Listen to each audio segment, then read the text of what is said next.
κάνουν το τσίρκο του λίγο, αλλά μάσουμε κανένα 30 ζώα. Εδώ θα κάνουμε τσίρκο, είναι ζωολογικό κήπο. Δουλεύματα να βάλουμε. Παρακαλώ.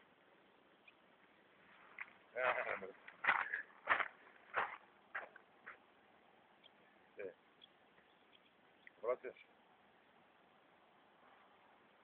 Ρεύμα. Όχι το ρεύμα. Αν μπορέσουμε να τα σφυρώνουμε με τα βούκια αυτά, είναι τέλειο. Φωνάξεις στο γητή. Μου αρέσκουν, είδαμε. Μπορεί να έχουμε κάτι καλύτερο. Δες τι ωραία, σαλιωμένα όλα.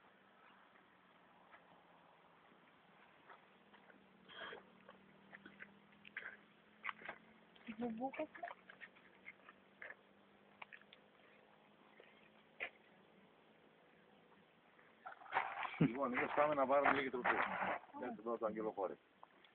Κοντά θα πάμε, εσύ 10 αυτή η γραμμή θα σας προλάβω.